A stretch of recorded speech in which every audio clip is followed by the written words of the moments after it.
दोस्तों, स्वागत है आपका हमारे YouTube चैनल पे।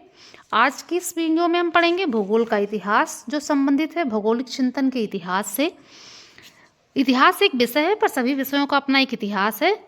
हमने कुछ महत्वपूर्ण बिंदु लिया है भूगोल के इतिहास से, जो सभी परीक्षाओं में पूछे जाते हैं, नेट जेआरएफ हो, टीजीटी पीजीटी हो, एलटी ग्रेड हो। तो चलिए शुरू करते हैं भूगोल का इतिहास। सबसे पहले देखेंगे हम प्राचीन काल, एंशिएंट एरा देखेंगे। 2300 ईसा पूर्व मेसोपोटामिया के लगस में, ये लगस है, लगस में पत्थर पर विश्व का पहला नगर मानचित्र निर्मित किया गया। अगला देखेंगे हम लोग 600 ईसा पूर्व यूनानी विद्वानों द्वारा सर्वप्रथम पृथ्वी को गोल माना गया।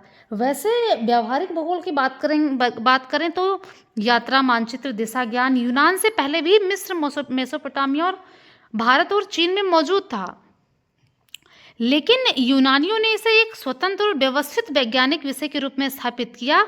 इसलिए ये कह सकते हैं कि भूगोल का जो वैज्ञानिक जन्म हुआ वो यूनान से हुआ। आगे देखेंगे 450 ईसा पूर्व हेरोडोटस ने ज्ञात संसार का मानचित्र बनाया और द हिस्ट्रीज लिखी।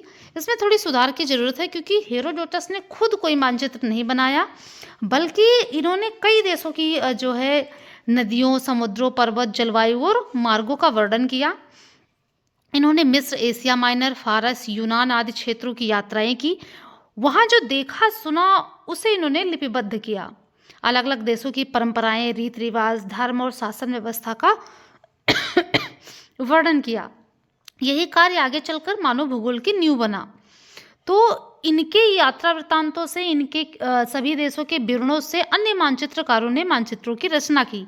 इन्होंने खुद से कोई मानचित्र नहीं बनाया, पर इनका योगदान भूगोल के क्षेत्र में है। इन्होंने ऐतिहासिक भूगोल लिखा। हेरोडोटस भी यूनानी भूगोलवेत्ता थे। इनको इतिहास का जनक भी कहते हैं।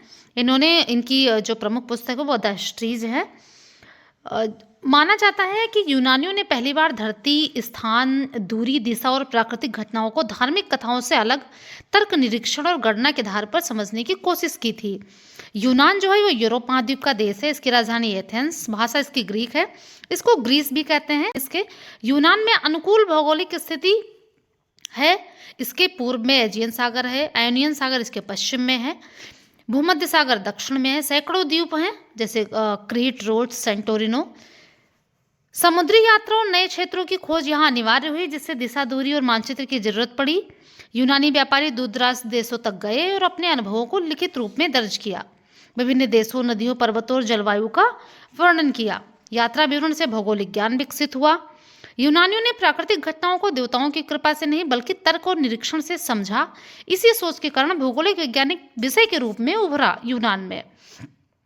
इसलिए कहते हैं वैज्ञानिक भूगोल की जो नींव रखी वो रखी यूनानियों ने। आगे देखेंगे हम लोग 245 ईसा पूर्व में। 245 ईसा पूर्व इरेटास्थनीज ने सर्वप्रथम ज्योग्राफी शब्द का प्रयोग किया और पृथ्वी का मापन किया। यूनानी भाषा का ही शब्द है ज्योग्राफी, सबसे पहले इरेटास्थनीज ने दिया था। इरेटास्थनीज को भूगोल का जनक भी कहते हैं। भूगोल का जनक कहते हैं इरेटास्थनीज को। अगला देखेंगे 150 ईसा पूर्व टॉलमी, जो रोमन भूगोलवेत्ता थे, ने अपनी प्रसिद्ध पुस्तक ज्योग्राफिया लिखी, जिसमें अक्षांश और देशांतर प्रणाली का वर्णन था। अगला देखेंगे मेडिवल एरा, मध्यकाल। मध्यकाल में सबसे पहले हम देखेंगे अंधकार युग। कई परीक्षाओं में ये पूछा गया है। द डार्क एज 300 ईस्वी से लेकर 1200 ईस्वी तक का जो समय था वो यूरोपीय देशों में भूगोल का अंधकार युग माना जाता है, क्योंकि इस दौरान नए खोजों का अभाव था, नए विचारों का अभाव था। इसलिए जो भी ईसाई धर्मावलंबी थे, जितने भी देश थे ईसाइयों के, वहाँ पे जो है अंधकार युग माना जाता है 300 से 1200 ईस्वी तक। अगर हम विश्व में बात करेंगे अंधकार युग के भूगोल के क्षेत्र में, तो वो है 300 ईस्वी से 700 ईस्वी। 300 ईस्वी से 700 ईस्वी, ठीक है। आगे देखेंगे 7वीं से 12वीं शताब्दी। इस काल में भूगोल के विकास में अरब भूगोलवेत्ताओं का महत्वपूर्ण योगदान रहा है। आगे देखेंगे 20 ईस्वी। स्ट्रेबो ने 17 भागों वाला भूगोल प्रकाशित किया। इनकी पुस्तक नेचुरल हिस्ट्री है, फेमस है। ये भी रोमन भूगोलवेत्ता हैं, स्ट्रेबो। अगला आता है 77 ईस्वी, प्लिनी ने भूगोल का विश्व कोश लिखा। प्लिनी भी जो है वो रोमन भूगोलवेत्ता हैं। 150 ईस्वी, टॉलमी ने विश्व का मानचित्र प्रकाशित किया जिसमें स्थानों के नाम उनके निर्देशांकों यानी कोऑर्डिनेट्स के साथ दिए गए थे। अगला है 1154 ईस्वी, अल-इदरीसी जो अरब भूगोलवेत्ता थे। ये भी पूछा जाता है परीक्षाओं में कि ये किस देश के भूगोलवेत्ता हैं। तो अल-इदरीसी अरब के थे। अल-इदरीसी द्वारा विश्व भूगोल पर एक महत्वपूर्ण पुस्तक प्रकाशित की गई 1154 में। अगला आता है 13वीं शताब्दी, मार्को पोलो की यात्राएं, एशिया का वर्णन। ये एक जो है इटली के व्यापारी और अन्वेषक थे। खासकर इन्होंने चीन का जो है यात्राएं की और उसका वर्णन किया एशिया में। अगला आता है खोजों का युग, एज ऑफ डिस्कवरी। इसमें देखेंगे सबसे पहले 1492 में क्रिस्टोफर कोलंबस जो इटली के नाविक थे, इनके द्वारा अमेरिका की खोज की गई। 1498 में वास्को डी गामा जो पुर्तगाली समुद्री खोज करता था, इनके द्वारा जो है इन्होंने समुद्री मार्ग से भारत पहुँचे। सबसे पहले कालीकट पहुँचे थे केरल में, यानी भारत की खोज की इन्होंने वास्को डी गामा ने। अगला है 1519 से 1522, ये जो समय रहा है ये है मैगलेन ने पहली बार विश्व का भ्रमण किया था समुद्री यात्रा से। अगला है 1569, मर्केटर ने अपना विश्व मानचित्र तैयार किया जिसे मर्केटर प्रोजेक्शन कहा जाता है। हम लोग पढ़ते हैं मर्केटर जो है प्रक्षेप। इसका महत्व क्या है? मर्केटर प्रोजेक्शन से समुद्री नेविगेशन यानी दिशा ज्ञान में अत्यधिक सटीकता और सहायता प्राप्त हुई। आधुनिक भूगोल के बारे में हम लोग देखेंगे। 1750 से 1800 ईस्वी के बीच में भूगोल एक वैज्ञानिक विषय के रूप में विकसित हुआ। कॉलरिटर और हम्बोल्ट को आधुनिक भूगोल का जनक माना जाता है। ये इंपॉर्टेंट है, आपके लिए पूछा जाता है परीक्षाओं में। आधुनिक भूगोल के जनक कौन है? दो हैं, कॉलरिटर और हम्बोल्ट। अगला है 1845 में अलेक्जेंडर वान हम्बोल्ट की प्रसिद्ध पुस्तक कॉस्मॉस प्रथम भाग का प्रकाशन हुआ। कॉस्मॉस के प्रथम भाग का प्रकाशन हुआ 1845 में। अगला देखेंगे 1830 में लंदन में रॉयल ज्योग्राफिकल सोसाइटी की स्थापना हुई।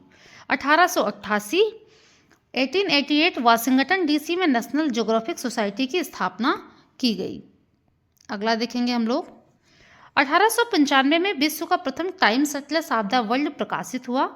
1909 में अमेरिकी नाविक रॉबर्ट पियरी द्वारा उत्तरी ध्रुव पर पहुंचने वाले पहले व्यक्ति बने। 1909 में हम जानते हैं कि हमारी जो पृथ्वी है उसके दो पोल हैं, नॉर्थ और साउथ। नॉर्थ पोल पे सबसे पहले पहुंचे थे 1909 में रॉबर्ट पियरे। अगला देखेंगे 1911 में सफलता प्राप्त हुई इनको एमंडसन को दक्षिण ध्रुव पर पहुंचने में 1911 में। 1912 में जो है वेगनर ने महाद्वीपीय विस्थापन सिद्धांत दिया था, यानी कॉन्टिनेंटल ड्रिफ्ट थ्योरी 1912 में दिया वेगनर ने। 1884 में वाशिंगटन डीसी में अंतर्राष्ट्रीय मेरिडियन सम्मेलन में ग्रीनविच को जीरो देशांतर के रूप में स्वीकार किया गया। हम जानते हैं जीरो देशांतर रेखा लंदन के ग्रीनविच से होके जाती है, जो प्रधान यामोत्तर रेखा है। अगला हम लोग देखेंगे नियतिवाद बनाम संभववाद। आपने संकल्पनाएं पढ़ी होगी ज्योग्राफी में। 1880 से 1930 ईस्वी के बीच में पर्यावरणीय नियतिवाद का प्रभाव रहा, जिसके प्रमुख प्रतिपादक रेटजल थे।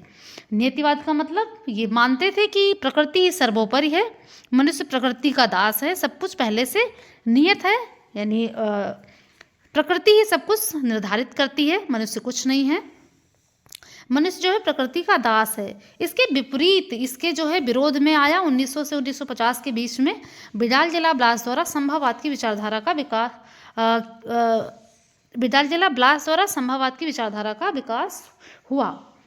अगर इसके प्रमुख प्रतिपादक की बात करेंगे तो एल्फेब्रे हैं, जन्मदाता मान लेंगे। अगर संभववाद के जन्मदाता की बात करेंगे तो जो है एल्फेब्रे हैं। अगला देखेंगे हम लोग 20वीं शताब्दी के प्रमुख विचार। 1939 ईस्वी में आया हार्टसून की प्रसिद्ध पुस्तक द नेचर ऑफ ज्योग्राफी का प्रकाशन हुआ 1939 में। 1960 का जो दशक रहा है वो भूगोल में मात्रात्मक क्रांति का दौर आया, जिसमें सांख्यिकीय और गणितीय तरीकों का प्रयोग शुरू हुआ। ये कह सकते हैं कि मात्रात्मक क्रांति भूगोल में वो परिवर्तन था जिसमें वर्णनात्मक अध्ययन की जगह गणितीय, सांख्यिकीय और मॉडल आधारित तरीकों का प्रयोग शुरू हुआ। सबसे पहले अमेरिका और ब्रिटेन में प्रभावी हुआ। इससे हुआ क्या, भूगोल को एक वैज्ञानिक विषय का दर्जा मिला, शोध अधिक तर्कसंगत और प्रमाण आधारित हुआ, शहरी आर्थिक और क्षेत्रीय नियोजन में उपयोग बढ़ा। हालांकि कुछ आलोचनाएं भी हुई इस जो है मात्रात्मक क्रांति की, जिसमें कहा गया कि मानव भावनाएं, संस्कृति और सामाजिक पहलू को इसमें उपेक्षित किया गया है। बहुत अधिक गणितीय होने से विषय कठिन लगने लगा। अगर प्रमुख भूगोलवेत्ता की बात करेंगे हम लोग मात्रात्मक क्रांति के, तो वो है पीटर हैगेट, विलियम बुंगी और रिचर्ड चॉर्ले। अगला देखेंगे हम लोग 1957 और 58, ये था अंतर्राष्ट्रीय भूगोल वर्ष के रूप में मनाया गया। 1960 और 70 का जो दशक था वो व्यवहारवादी भूगोल का था, व्यवहारवादी भूगोल का उदय हुआ। इसके जो समर्थक थे व्यवहारवादी भूगोल के, वो थे डडले स्टाम्प थे। अगला देखेंगे हम लोग मानववादी भूगोल, ये 1970 से 80 के दशक में आया। यूफुतवान द्वारा मानवतावादी भूगोल की नींव रखी गई। अगला आता है समकालीन भूगोल। 1980 के बाद भूगोल में जीआईएस, रिमोट सेंसिंग और कंप्यूटर आधारित तकनीकों का प्रयोग शुरू हुआ। अगला अगर बात करेंगे 21वीं सदी का, कभी लोग पूछते हैं आप कौन सा विषय पढ़ाती हो, भूगोल बताने पे वो थोड़ा सा हंस के बोलते हैं अच्छा पृथ्वी गोल है। तो मैं ये कहना चाहूँगी, अगर भूगोल सिर्फ गोल होना होता तो पृथ्वी जो है इरेटासनिस, स्ट्रेबो, टालमी पैदा नहीं होते। पृथ्वी गोल है, ये तो भूगोल की एबीसीडी है। भूगोल तो बताता है कहाँ, क्यों और कैसे। भूगोल केवल पृथ्वी के आकार का अध्ययन नहीं है, बल्कि प्रकृति और मानव के पारस्परिक संबंधों का अध्ययन है। भूगोल पृथ्वी का नहीं, बल्कि पृथ्वी पे होने वाली हर गतिविधि का विज्ञान है। आगे देखेंगे हम लोग 21वीं सदी जो भाई चल रही है, वर्तमान में पर्यावरणीय भूगोल, जिसपे अब जोर दिया जा रहा है अध्ययन पे। वर्तमान में पर्यावरणीय भूगोल और जलवायु परिवर्तन के अध्ययनों पर मुख्य ध्यान केंद्रित है। Thank you.